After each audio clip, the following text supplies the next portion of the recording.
Judy Shapiro is the ad tech disruptor who's not afraid to challenge the status quo. With years of experience and a passion for cutting through industry nonsense, she's here to flip the script and share some hard-hitting truths. Get ready, because as part of the Mad Women series on the ADOTAT Show, Judy is about to shake up everything you thought you knew about the ad tech world. Deserve to win when it matters most. Facing multi-billion-dollar bet the company litigation? No problem. That's why we're here. Troutman Amin, LLP, is a true legal powerhouse. Welcome to the ADOTAT Show's Mad Woman series. Today we're diving into the mind of Judy Shapiro, an ad tech maven extraordinaire and the CEO of Topic Intelligence. We'll explore ad tech's obsession with scale and surveillance, brush some industry myths, and see if we're just tilting at windmills. Plus, Judy's take on breaking through the glass ceiling, navigating the boys' club. Buckle up for some unfiltered insights and irreverent humor. This is one episode you don't want to miss. First of all, Judy, how are you doing today? Are you ready to shake up some paradigms? I am very ready to get people to open their minds about what's possible. I am absolutely ready for that. So we obviously, I had prepared for this a little bit differently, and now everyone's talking about Chrome and cookies. So before we get started, anything else? What is going on? I'll be damned if I know. Honestly, I am shocked. I am shocked given how much of their credibility, Google's credibility, was tied up in getting rid of the cookie. And let's remind ourselves, the reason they went down this whole road was to get the regulators off their back, right? So they're facing a fair amount of regulatory scrutiny around how they track, how they dominate. Are they a monopoly? So forth, so forth. So I think this initiative was really meant to ease the regulatory stress and say, hey, we're privacy first. That was the intention. I personally believe that once they realized that not everybody cares all that much other than the regulators, they realized it wasn't worth the revenue loss. And they said, okay, never mind. And they couldn't quite figure out a graceful way to get out of it. So they just basically said a big never mind. Do you remember Gilda Radner from Saturday Night Live? Of course. She had, I forgot the name of a character, but she would give these, counter opinions. And she would always get it wrong because she heard the issue wrong. And at the end of it, she'd have this tirade, and then she'd say, never mind. That's what this reminded me of. It's like she'd go on, and then it's like when Chevy Chase would point out, no, the topic was this, not that. She'd say, never mind. I actually posted on LinkedIn. It was about violin, and she heard violence on TV, but she heard violins as violence. So that's how she got that wrong. So, but this big never mindness, I don't know who the winners or losers are other than consumers. They're clearly the losers. Some of the clear winners are the retargeting guys, the data guys, the DSP guys. I think advertisers might be also kind of in the win column right now because, again, they don't have to redo anything. They just carry on business as usual. Consumers are the big losers, and they have no control or power in this entire world that revolves around them. It's consumers that buy things. It's consumers that read content. It's consumers that keep the whole thing going, and yet they have zero voice, zero say, zero power. Speaking of which, ad tech is often criticized for its obsession with scale and surveillance. How do you think the industry can shift to a more balanced, data-driven topic marketing approach? Is it even possible? So I'm going to say, yeah, because we're doing it. I started this company more out of anger. So the series of Mad Women, I was genuinely angry that I couldn't execute topic-based marketing easily in the digital world. You had PPC, totally topic-based. Right. You had things like Outbrain, which was interest classifications. You had Grapeshot, which was keyword matching. But if you really needed data, what topics should a brand talk about? How do you buy against those topics? How do you analyze that just didn't exist. And for a long time, I thought I just wasn't clever enough to understand how to do it. Honestly, for years, I'm like, okay, it's me. It's not them. And the more I learned, the angrier I got. Because then finally, when I was able to put all the pieces together, there were three truths that became clear to me. One, the scale business is a business that is detached from reality. There is no correlation between the many impressions you buy and the people you buy. There's some overlap, but you have no idea. In the old days, when I bought, advertising television for AT&T, and I bought a certain amount of impressions, it was in a DMA, an area, a market. I knew how many people were going to see that ad. There were only so many people who were watching TV. That connection to reality got detached. And then I thought, maybe because they're That was by design. Because if you could just almost endlessly create impressions, because you can't really tack it back to a person, then it's a money train. Why stop that gravy train? Why get in the way of that? So what maybe started innocently enough, in my opinion, became a feature by design because it was detached from reality. There was no connecting the two. The second thing, which tacks on to that, it became clear to me, verification was deliberately omitted. It wasn't that they couldn't. They didn't want to. They did not want to. They didn't want to really check whether fraud was a problem, right? And the way I know this is because we work with verification companies, the traffic verification. They score everything. They don't say, hey, this is a bad traffic source or this is all bot. They just score it. So if the same bot army comes up again and again, they score it and they make money. So they had no incentive. There's no verification of we're an ad rat. How is that possible? Again, old-fashioned marketer. I ran an ad in newspapers. I got what's called a tear sheet. It was literally the newspaper sent me the actual ad in the newspaper, and I could see that it ran. Tired of ads that make you want to gouge your eyes out? So are we. At Origin, we've remastered TV advertising to actually capture your attention and deliver real results. Ditch the same old, and elevate your brand with dynamic, captivating ad experiences. Expect better, expect Origin. Well, in the early day of online advertising, they used to do the screenshots, and they call those tear sheets. Exactly. You get a screenshot of where your ad ran, and you get to see it actually on the page. And so tell me, why can't we do that in AdTech? Why? And at first, again, I was very innocent. It was like, oh, okay, it's kind of work in progress. It became clear there was no work in progress. There was nobody working to do it. And then the third reality, and this is just more a passion point for me. I love marketing. I grew up in marketing in the pure analogs, where there was direct mail, there was magazine ads. It took me 6 months to get an ad in a magazine. The engineers that built AdTech were not guided by marketers like me. They were just trying to figure out how to, shall we say, get ads in every nook and crevice of my life. They don't like ads. They don't like marketing. So you have people who are creating these systems who, in their heart of hearts, don't even like it. And that's how you can tell by the lack of advertising-friendly resources that pervade AdTech. Scale and surveillance are the two, in my opinion. Who needs to buy millions and millions and millions of impressions if you're trying to sell a B2B technology solution? What do you think the biggest misconception is in this need for a shift? That's a great question. Here's where the disconnect, here's where I think people don't fully appreciate. I was part of Bell Labs when the internet was literally first being built, right? And there was this very idealistic vision of who and what the internet can be, right? The internet was built as a content-serving engine. It was never designed to serve up, quote, people. And so because it was easier to quote an impression, aka quote a person, than it was to create all this content around whatever the topic was, the entire industry pivoted to that. People don't understand that the profile surveillance-centric works against the DNA of the internet.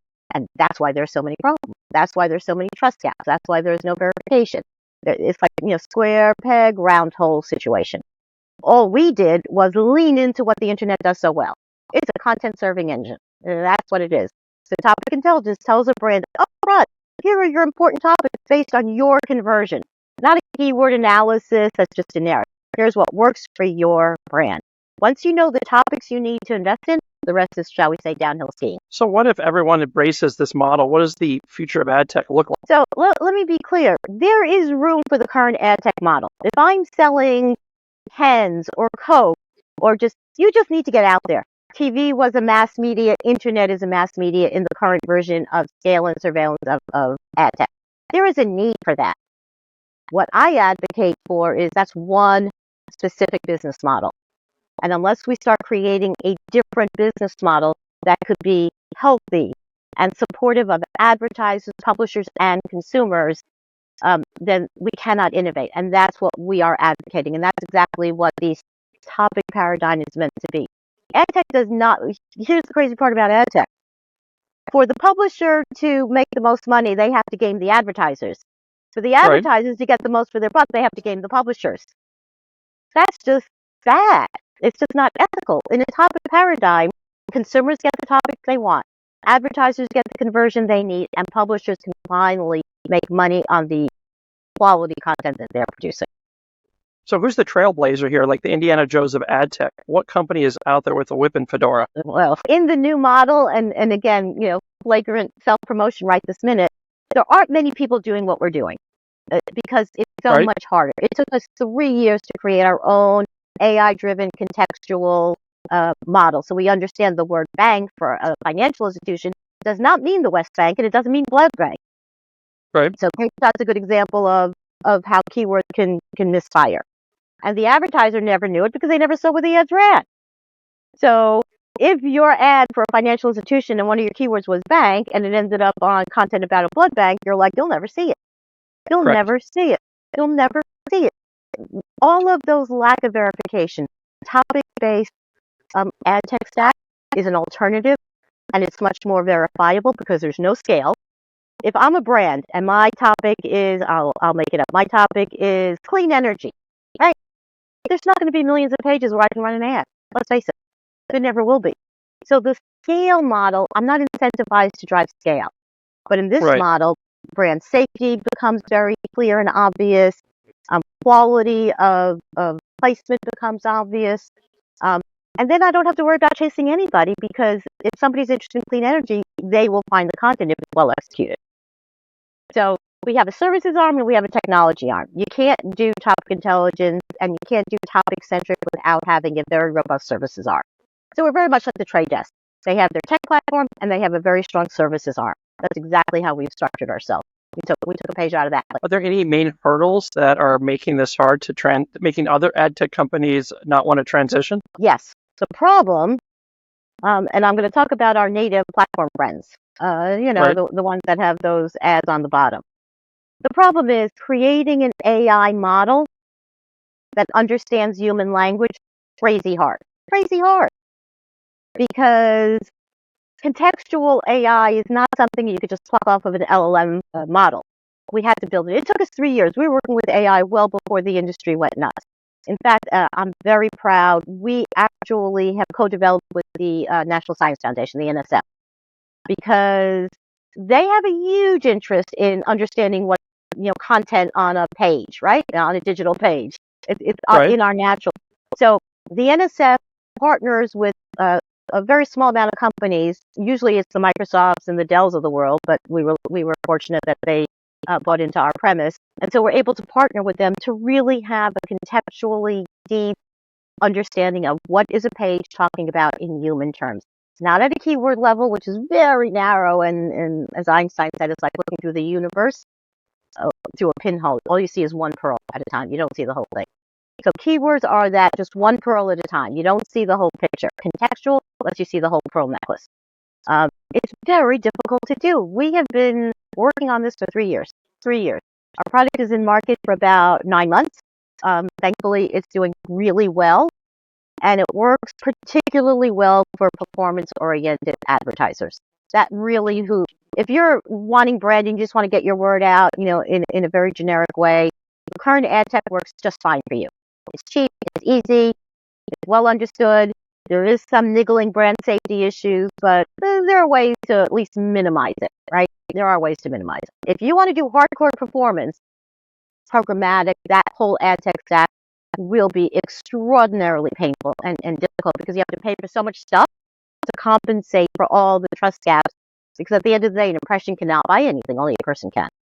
So it's harder, it doesn't scale, you don't make money in the same way. But at the end of the day, if you do it right, performance marketers line up. They just line up because they get that they can't do it the way they're doing with the current ad tech. So it's an alternative. It's not either or, it's both. We're just one alternative. So I heard from someone that being a woman in ad tech is like playing chess in a hurricane. What unique challenges have you faced in the male-dominated industry, and how have you navigated it like a boss? That's a great question. And when I sometimes tell my stories, people are horrified. I'll give just two. I was fortunate that my first small seed round was just family and friends, so I didn't have to go to VCs. But soon I did.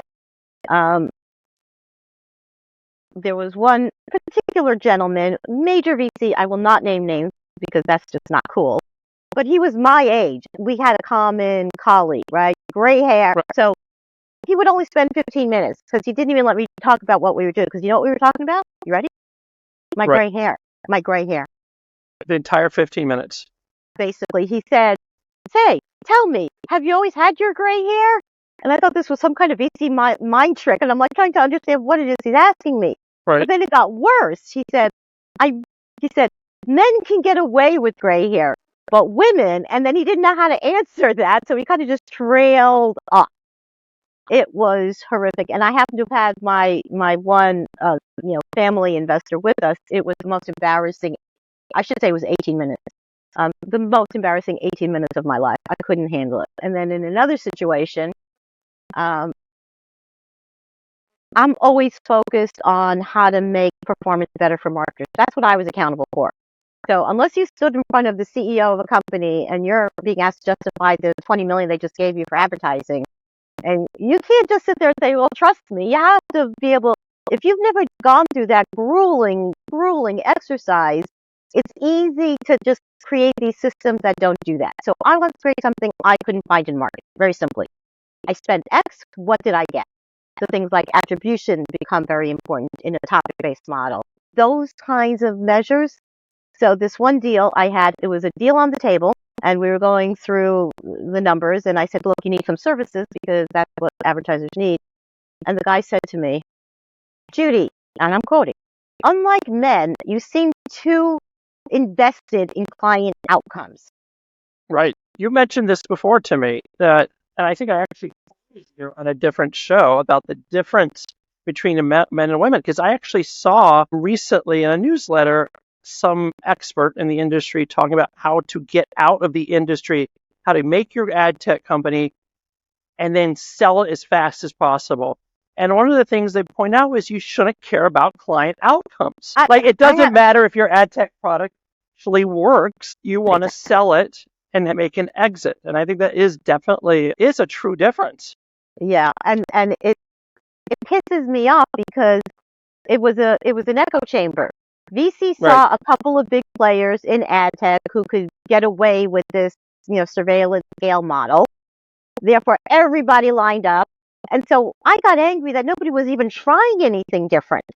It wasn't even whether or not, it was just, this is the way you do it. This is how you get VC funding. This is what they're looking for. Hebrew word, gamarnu, and that was the end of the story. It was, that was it. And I'm like, how could that be? No industry has one business model. None. And so after that, I went into a depression for about 6 months after that because I had a $750,000 deal, a VC deal. But obviously I had to walk away from it. I said, I'm never going to get funding. What am I going to do? How am I going to do this? I just went into an existential, dark side of the moon kind of moment. I pulled myself out again because I got angry again. Anger is a great passion's a good reason to do a startup. I don't disagree. Is that your secret weapon in staying strong is anger? Yes. And I'm stubborn. You put the anger and stubbornness, it's hard to defeat that. And so for the first 5 years, do you have an anger mantra? Stay angry. In ad tech, stay angry. Because you stay angry. Let's take this Google thing with the cookies. Right? You have a playlist that goes with that? I actually do. I have an entire playlist called Fight Songs. Right. And that is when I'm in the middle. Does it have fight song? Oh, yeah. It's like, these are like aggressive, thumping, I'm going to beat it because it's easy to fall in line. It's easy to just say, why am I pushing this rock uphill? And it is a rock uphill. And when I mentor a lot of startups. I probably at this point, I can only do 4 at a time. I can't physically mentor more than 4 at a time with quality. Men, women, just happens right now. The current crop is 3 women, one guy. Women particularly are trying to do a really good job of solving a real problem, right? And that's not what VCs even care about. They don't even care about it. And so that's where I say to them, they said, well, yeah, but maybe I should. I said, if you do that, you'll never be able to look yourself in the face. You might get VC funding, but you won't have the energy to take it to its grand conclusion because it's already been distorted. Once you play the game according to VCs and not your own internal guideposts, then the passion starts to drain out because you're managing their expectations, you're managing market expectations, you're not managing to your own barometer of success. Yeah, for me, success is we've launched the product. It's now a SaaS product. We offer services, and we don't have a sales force. And the way we get business is through referral. Almost 85% of our business is through referral. I don't have a salesperson. So what advice would you give to young women entering the ad tech industry? Is there like a golden nugget of wisdom you wish someone else had given to you? Yeah, nobody knows better than you. There is a real confidence problem with young women starting. They think that everybody knows better than they do. And I'm like, no, I'm mentoring one woman. I love what she's doing. And it took her about a year to get to this state. She's a designer, like a fabric designer, like for fabrics, right? Nothing to do with AdTech, by the way. She was losing her shirt because people would take her designs that she worked hard on, put it into AI. AI would, play with it, and then they never had to come to her again. Right. And so she was going to, because she was advised by a technologist, hey, create your own version of it to do iterations of design. And I said, and so I finally was mentoring with her, and I said, do you like that idea? How do you feel about that? She says, well, but he's the one that knows how to get funding. I said, he knows how to get funding for AI, but if it doesn't inspire you, how will you have the long-term ability to carry on? And she said, yeah, but I don't know what else to do. I said, let's talk about it. The answer was in her. She just didn't have the confidence to bring it out. So now what she's done, she is killing it. I'm so proud of her. She's killing it. She created a business automation platform for the business of procuring designs. Brilliant. Nobody bothered to do it because nobody knows how to do it because it's such a niche kind of thing. But she does. And that's exactly what she did. So have confidence in your own voice. Have confidence in your own instincts. Have confidence in what you know. When you know you don't know, it's okay to ask for help. But stay true to be confident in your own ideas. They have far more merit than they give themselves credit for. So speaking of AI, you've mentioned before that AI could herald a golden age of creativity marketing. It's a pretty bold claim. How do you see AI transforming the creative process in ag tech? Let's pretend for a moment that you didn't have a whole army of folks who are yelling about AI. Oh, AI stole my... Right, let's just put those folks aside for a minute. I want us to go back to digital cameras. I remember when digital cameras first came out. Right? I do. Yeah. And I remember, old-time photographers were sitting there saying, oh my God, this is terrible. It'll never work. And what happened? Both systems, the old-fashioned cameras are still there, and it has its use cases. But you can now take an Apple phone and film an entire movie with nothing more than a good idea and a couple of sets. How amazing is that? The other day there was an experiment. It wasn't from, I forgot which car company. It was a car company. I don't remember which one. And a completely AI-driven commercial. Now, I used to produce commercials, right? So in my day, to produce a commercial was a $400,000 to $500,000, McGilla, exercise. And it took months and pre-planning and post-production. And, it was like a 3 to 6 month exercise. You can now produce a commercial maybe in a week. In a week. Imagine how remarkable that is. You can now create commercials that reflect a real-time news event. You can now bring advertisers not one commercial a year, but 21 commercials a year for a third of the cost. And now they have many more tools and many more ways to connect with their audiences that they just couldn't possibly do before. What's one feature that excites you the most? Oh, that's hard. Like a dream. What about a dream tool that you could have? Between you and me, they're all there now. So I am so excited they're all there. The one that really, really captures my imagination is the commercial production tools. So video with editing, with graphics, special effects. And it's not one tool. I think it's 3 tools. This commercial, I think it was for I'll try and find it. But was beautiful. To produce that commercial as the old production would have cost millions of dollars. Millions and millions and millions of dollars. And now a guy in a week was able to do it. That was a fake Volvo one. Yes, it was, right. Yes. Now, I loved it. Whether or not I liked the strategic idea was immaterial.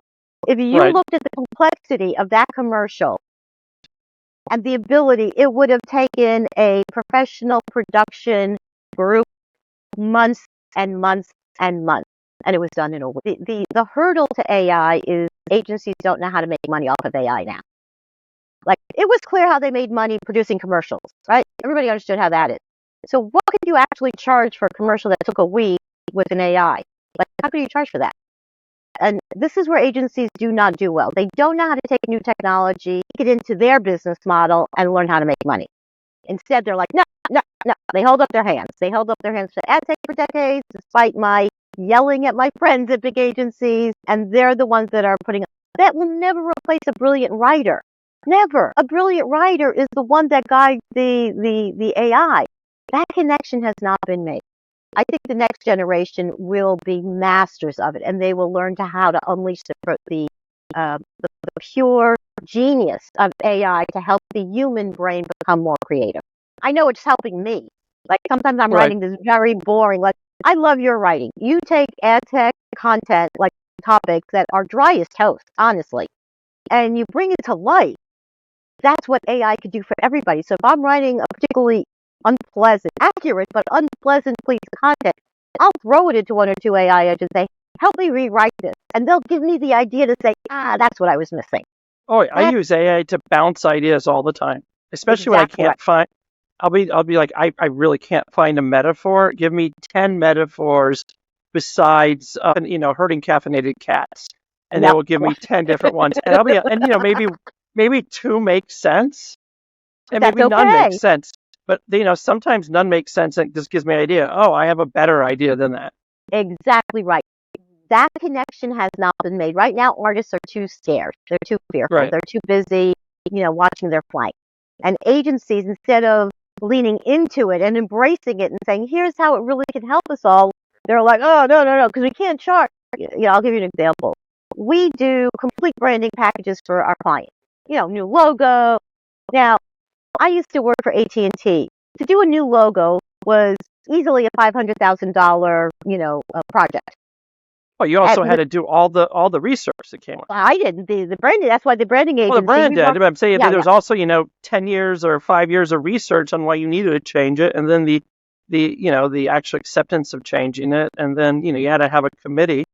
Yeah, but here's the thing, right? So even today, you've got great branding agencies who'll charge $100,000 for a full brand book, like the house style and the logo and the do's and the don'ts and the color palette and all, right? Yeah, I get them all the time, and they honestly don't seem that different. But here's the thing: you can create an entire new brand identity using AI. AI is brilliant at iteration. It won't always land on the answer, but it'll get close enough that you can say that's worth pursuing. That's the one that I want. I'm paying my house right now, and AI gave me all the different color palettes. Really? Oh, that's brilliant. I said, I want to use these palettes. Give me some different palettes. And now we have a slate blue, and we have a kettle black. I mean, it went out there and got them all mixed. And I can look out my office window, and they're painting it right now. This is where agencies really have been a drag on the industry. So I came from a large agency, for the record. So I started a big agency, AT&T, Procter & Gamble. I was then hired by AT&T. Then I was hired by Bell Labs and Lucent. Then I went to Computer Associates. Then I went to tech, just smaller tech. Then I went to startup. So I have seen the industry from every angle, and from pre-digital to digital. So that view really, really gets you excited because it helps you understand what's the best of analog. Analog wasn't bad. It got a lot of advantages, and it's still in use. But what digital did is it threw everything out if it didn't serve the scale and surveillance. I'll get like the word impression. It doesn't mean anything in digital versus what it meant in TV. In TV, it meant a person. In digital, they pretend it means a person, but it really doesn't. You and I both know that. If I wanted to buy 100 million impressions, I could. To buy a pen, and only 2 million people need this pen. It's detached. All the expanded audiences that we have now in the industry that make absolutely no sense to me and never have. And I'm not even talking about even Google. I mean, Google's expanded keywords are usually useless. And, I spend a lot of time. Thank God I'm not ever going to look for a job in Google, because if they actually look me up, they see how anti-Google I am. But I yell at my clients. So when you work pay-per-click, when you actually go into the platform, Google has an optimization score, 0 to 100. If you're now, as an experiment, if you actually optimize the way they do, what are they advocating? You use the keywords they give you. The minute you do, you also know every other competitor of yours is using the same keyword because it's the same list. So now what happens is everybody's cost per click creeps up. Google makes more money. Do you see, added value? Maybe. Probably not. That's where topic intelligence, I have to yell at my clients, do not look at that optimization, because if I did it Google's way, you'd lose money. So I take my topic data. It never works. It never works. I was doing optimization today on Google for a client. Want me to take a look in the CTV, and just the stuff it recommended, they were so broad, they make no sense. But that's how they make money. These huge Broadwood matches, because they weren't happy with the $2 to $5 a day on the very specific keywords. So like, let's do $100 a day with these broad keywords that actually would never work because they're too broad. Of course. And when I ran the keywords, most of the ads weren't even relevant. You know that, and I know that, but a poor advertiser is trying to, keep their job. And that's what's so painful. Clients are not in the business to understand ad tech. That's unfair. They're in the business to sell whatever it is they're selling. And so when there are lack of tools, I had one client, Google plays games, right? The minute you change your bid, they give you a little reward. It's like drug dealers. They reward you a little bit so you keep buying more. And then it goes back to the normal. Meta does the same thing. So they keep saying, why, if we just spend a lot more, if we spend double the amount of money, won't we get double results? I said, no, you will not. If you want to run that exercise, I'm happy to do it, but don't yell at me when you lose your shirt. Right. And how come Google still can't keep in budget? No matter what you do, you can't get to keep in budget. It always goes over budget. Secret. This is controversial, but here's the secret that I use. Here's what I do. And many PPC, not every, but many PPC experts yell at me. I take all direct conversion data out of PPC. Because here's how Google games, the minute Google knows exactly what your best audiences are because of the conversion data, then they slowly increase the cost per click for that traffic. Because they know which ones have value. If you don't tell them, and as long as that's why I say don't ever enter your eCPA. Correct, but because then they'll know what, because if you put $10, but you're hitting $2 eCPA, they're going to think that you still have this, 80 cents above. Exactly, and that's why topic intelligence works. We $1.20. Sorry, $1.80. Sorry. We improve CPA for advertisers on the order of 50+%, because we are doing topics that are not in the category. Because again, we're revealing those blue ocean keywords that your brain wouldn't think of it. Because if you're in a brand, you know what your brand stands for, but you don't know what people think. So this really tells you what people think at a topic level for your brand. So I'm putting in topics that Google doesn't recognize for this category, so they're, what I call cheap and cheerful. And if I keep doing that, I don't put in my conversion data. Google's brain is trying to get me to spend more, so they're going to give me a lot more, quote, free inventory or cheap inventory, and I know it's working on the other side. That takes more labor. That does take more labor. It's not automated. And my biggest advice is for brands, stop using Google automated tools. Automated bidding is a disaster for advertisers. But again, there's a lot of folks who are just like, you spend an hour a week, go in there, tinker around the edges, and get out. And I click on ads all the time, and they don't even go to working landing pages. And I know that click was $10 for the click. Exactly. And whoever they have doing the SCM is probably spending, as you mentioned, an hour a week. And they have a budget of maybe $10,000 a month, but they're just blowing it away. It's because it's required. It's part of the job. They have to do it. And, I think PPC is both the worst thing in ad tech and the best thing. Because of PPC, one of our clients was able to, it did so well for them given how they were performing, they were able to buy their two top competitors. Just on the merit of PPC. We did not do any other advertising. It's a financial loan company. Nothing else. So when you work PPC to the client advantage, it can. The only issue I have with PPC done my way, right, is it does have a ceiling. At some point, it does have a ceiling. It does have a ceiling. So if you need to, let's say, tell a complex problem solution story, PPC is not the best platform for that. PPC works if you already kind of know what your problem is and you know how to solve it in some generic sense. I'll give you an example. a telecom client of ours was selling a stretch telecom network. Nobody knows what that is. So if you don't know what it is, you first have to do upfront work to get people to understand what it is, and then PPC can kick into gear. So PPC using in the wrong time, the wrong place is not that productive. Not that productive. But it builds business without a doubt. My frustration is once you leave the land of PPC, you have to leave all topic marketing behind. That's the gap I saw in the market. That's a different business model. It makes money differently. Every client we have, whether it's for PPC, SEO, email, must buy our data layer. Must. I can't do my job without it. So I get retainer for services and I get the data technology. It's a very happy combination. Very happy. And that's a different business model. It's not pure SaaS. You can sign up for it if you know what you're doing and just work it, but that's not our business model. It's very much like the trade desk. Services. So navigating the turbulent waters of ad tech requires some serious leadership chops. How do you stay resilient and lead effectively in such a fast-paced, ever-changing industry? It's not changing that fast. It's just more people piling on to the existing pillars of, in my opinion, weak wood. So ad tech is not changing that fast. A lot of events happen, things happen. I stay resilient because every time I see a big company gaslighting the industry, I get angry again. So is there any big gaslighters you want to call out? Yes. No, I don't want to call it names, only because that's unfair, because it's often the opinion of a person working at a company, so I can't with integrity, but I'll give you one example. There was one... No. I have a lot of respect for that company. Right. They are... Oh, they're very innovative, huge. They're innovative. But not that everything they say is... Sometimes I roll my eyes at some of the things they say. Yes, and I've actually called them out. But this particular gaslighting is...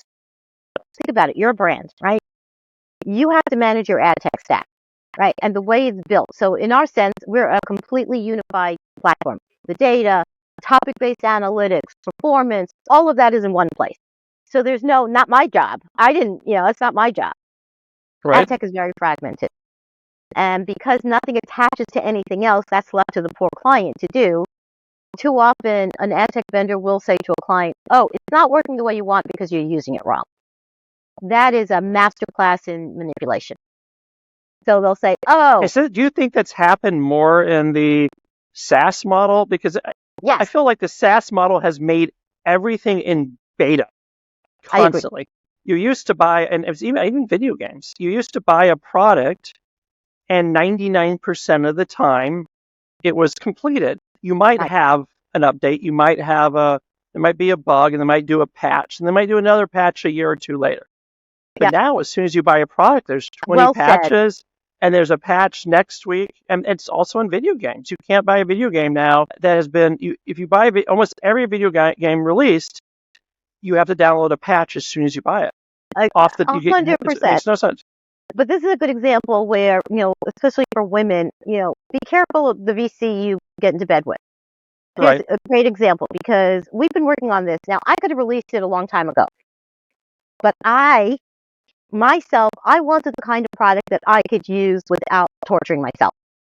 Correct. It took us 2 years. So we did not launch the product. We've been using it for our internal clients, but we didn't launch it. We're only launching it officially end of September as a SaaS product, because we didn't want to have that nonsense. Because, think of the advertiser. You give them a platform. Now they're building out their content plan. They're building out their social plan.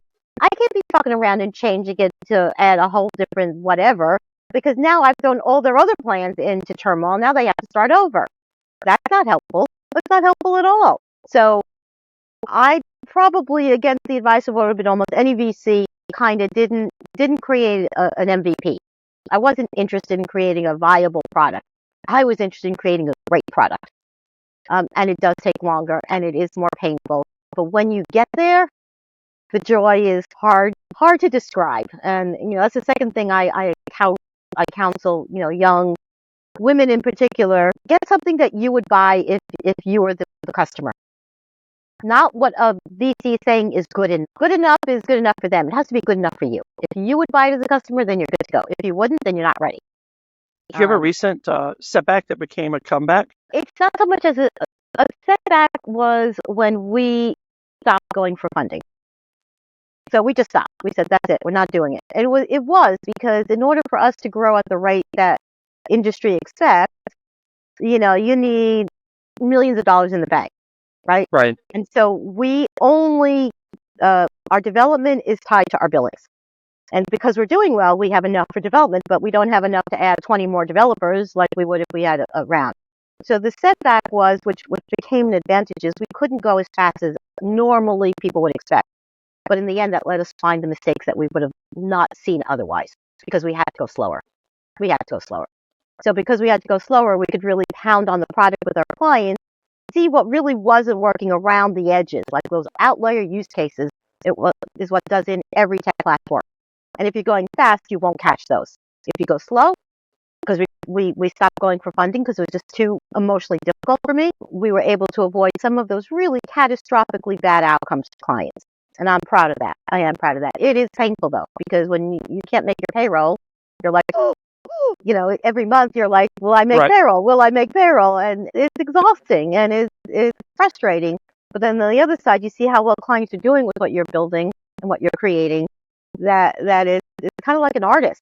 You create all this art or books and you hope people read it, but when they finally catch on and it really starts to get traction, it's a feeling that can't be beat. It's a feeling that can't, and that really does fuel even more of the same. So what's your vision for the future of AdTech leadership? Is there a trait that you think will define the next generation? Is there like a quality that might set them apart? Yes. And I sum it up in one word: trust. About 20 years ago, I worked for a security company, and the CEO was really quite a visionary. He was really quite brilliant. And he pointed out that we are becoming digital people, right? Our world is conducted online. But there's very few verification technologies online. You have pixels. If you said to me in real life, here's a $20 bill, I have a pretty good way of verifying that that's a $20 bill. Right. You could be anybody. You could say anything. I have no way to verify. And the lack of verification technologies, particularly in ad tech, I think was, I'll say, both an omission and a deliberate strategy. So for me, leadership of the future will be about genuinely creating those tech tools, those trust tech tools that like even consumers can use. That's why I'm so bullish on AI. I think consumers will be able to create her own, trust agent. Here are the e-commerce sites I trust. Here's the reporters I trust. Here, if I want to learn a new language, help me make sure that I'm saying it correctly. Trust is going to be, in my opinion, the next 20 years of the internet, not the open web, not Web 3.0. Our corporate name, right? So we have Topic Intelligence is the tech arm, Engage Simply is the services, but the corporate name is the Trust Web. And it's a very simple premise. The web you create for yourself is the web you'll be able to trust. Companies did not get there.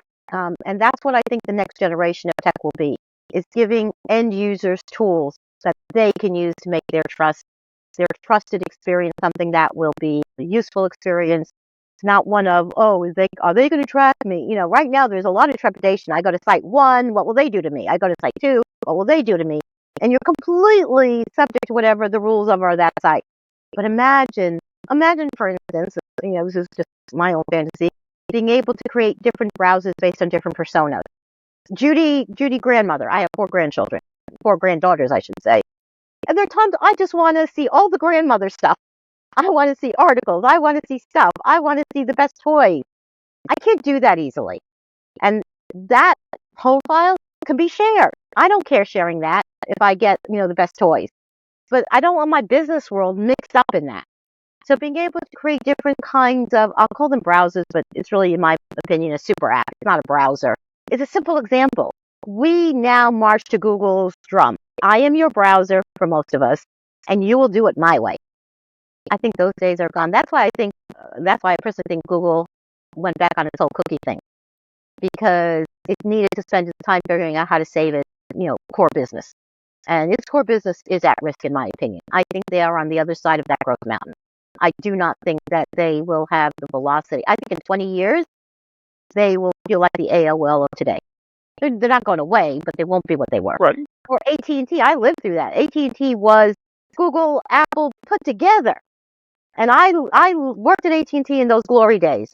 And I see Yeah, what I remember when they were Apple's first provider for their first Yep. iPhone, and I thought they would be huge, and then they opened it up to everybody, and then AT&T mobile just dropped out. Well, and so they didn't go away. They're still a powerhouse. Don't misunderstand. It's not like they're going to go away. But I think the glory days of Google are behind it. I really do. Right. And I think the next generation of technologists, and again, I'm not just AdTech, across the board, all around trust creation. How do you verify? Have you noticed Twitter has a new little feature? It's really interesting. When you Every day has a new feature. Oh, I only noticed this one, so I don't notice them. I'm not in there enough. But when you hover over a profile, it says, Right. more about this profile or something like that. I Now, didn't notice that. go ahead, you'll see it. So Okay. hover over a profile, it'll say more about this profile.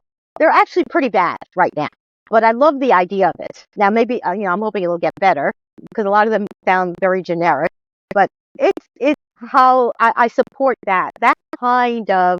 I go to a publication. Here's what made me nuts. I went to a publication, I don't know, about a year ago. I had never heard of it. It looked credible. It looked legitimate. What I didn't know is that it was like a parody site. Right. But I didn't know it. So Yeah, sometimes reading they're not obvious. no, they're not.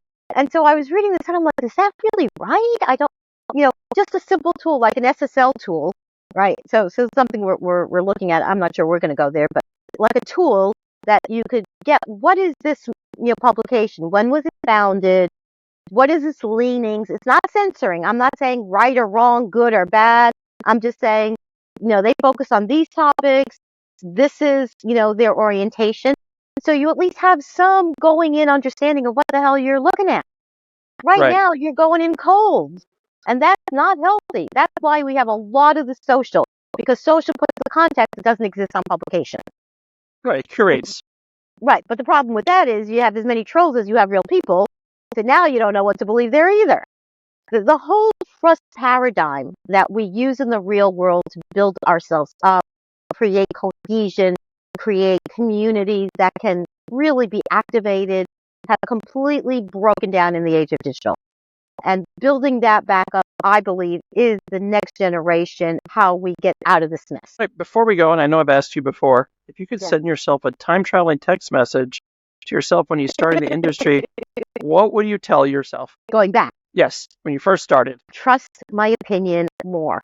And I say that because I remember I sat in endless meetings with the technical people, and my job was to market their product, right? That was my job. And it never dawned on me to question them. Like, okay, they're the smart ones. I'm just the marketing person. If they're telling me this is what it could do, this is what it could do, and nothing else matters. And even though I had a lot of questions and doubts, I never voiced it. I just did my job. And so I wasn't brave enough, maybe is the word, to be vocal about, but that's not where the market pain is. How do you imagine that? And so that's why most marketers never start ad tech firms. Okay, I can name maybe a handful of marketers without a technical degree who start an ad tech firm. Because it doesn't dawn on us to do that. We kind of don't believe that we have the chops to do it. And so trust yourself. Trust yourself more. I don't think And that's a wrap. Big thanks to our sponsors who make all the magic happen. First up, Troutman Amen LLP, the legal powerhouses who aren't just about keeping you compliant, they're about winning, plain and simple. From tackling complex litigation to providing top-tier compliance advice, they're the ones you want in your corner when the stakes are high. And let's not forget Origin, the creative wizards at Origin Media TV. They're all about merging brand storytelling with data-driven marketing to give your business the rocket fuel it needs to take off. Whether it's precision marketing, stunning video production, or a complete brand overhaul, these folks have you covered. Don't just take my word for it. Go check them out. And remember, in a world full of noise, we're the megaphone. This is the ADOTAT Show, where we don't just talk, we shake things up. And remember our mantra, stay bold, stay curious, and always, always know more than you did yesterday.